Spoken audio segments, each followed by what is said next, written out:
منور الدنيا اسعال يا معلول. ايه اللي حصل امبارح ده؟ يعني بعد الماتش ما خلص مع البنك الاهلي سبت الملعب ومشيت على طول. ده انت حتى ما فرحتش ولا احتفلت بعد ما اسامه ابو علي جاب الجون في البلس 90. ده انت اكتر واحد كنت بتحب تحتفل في الاهلي. ما خلاص بقى، اللي راح راح يا عم الحاج. وعلى رأي الأستاذ إيهاب توفيق، الأيام الحلوة بتعدي في ثواني، الأيام الحلوة ما بترجعش تاني. طعم الحب اتغير، وقت الفرحة صغير، أكبر لحظة ود وحب وصدق زمنها قصير، والحلو بيتمرر والجرح بيتكرر، وحسبي الله ونعم الوكيل. الا لا لا، ده انت باين عليك شايل ومعبي يسعى لولا. بقول لك ايه، ما تقعدش تزعل وتجهر في نفسك، لا يجي لك الضغط ولا السكر محدش هينفعك.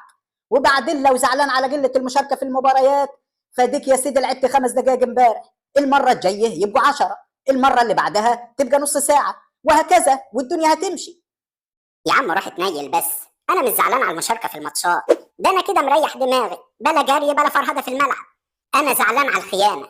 يعني يرضيك إن الكابتن عماد النحاس يطلب للفرقة كلها بيتزا من الحجم الكبير قبل ماتش البنك الأهلي، وأنا يا دوبك أدخل الحمام 5 دقايق وأطلع ألاقي البيتزا جت وأكلوها كلها وما سابوليش حاجة.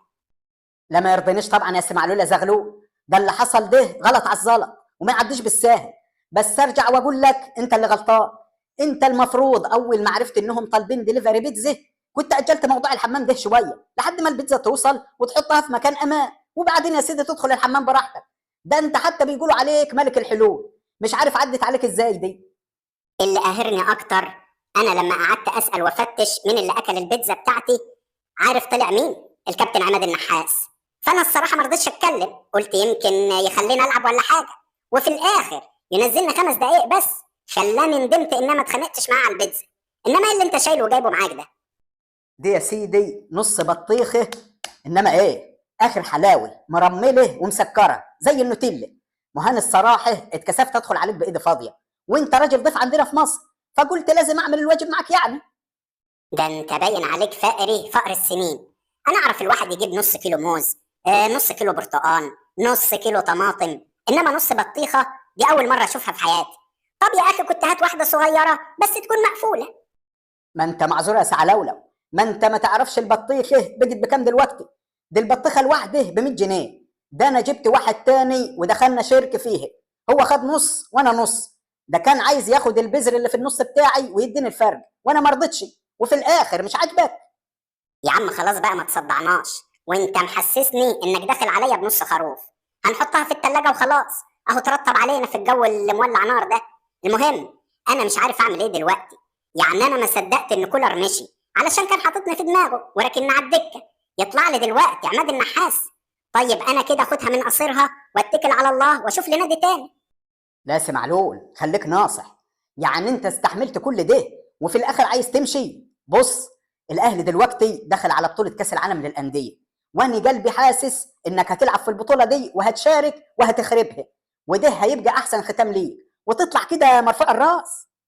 يا ابن اللعيبه، انا ما فكرتش ازاي في الموضوع ده. بقول لك ايه، انا هعينك المستشار بتاعي، وبعدين خلاص انا نفسي اتفتحت. روح جيب لنا نص كيلو جبنه براميلي وتمن زيتون وقد 15 رغيف عيش من ابو 2 جنيه ده، وقطع لنا البطيخه دي وناكل بقى اكله حلوه كده. يا ريتني ما قلت لك يا سي معلول على الفكره دي. انا لو اعرف ان هفتح نفسك كده وهتخرب بيتي في الحاجات اللي انت عايزها دي ما كنتش اتكلمت. طب اقول لك ايه، ما تجيب قد 300 جنيه سلف كده واديهم لك بعد كاس العالم للانديه. يا ابني انا لو معايا 100 جنيه بس ما كنتش قلت لك هات جبنه وزيتون وبطيخ، كنت طلبت ربع فراخ ليا لوحدي واكلته. يعني كده يا سي معلول؟ طيب عليا النعمه لا اروح ارجع البطيخه للراجل واخد ال 50 جنيه بتاعتي. سلام. قال عايز يتعشى على حسابي، قال يلا البطيخ.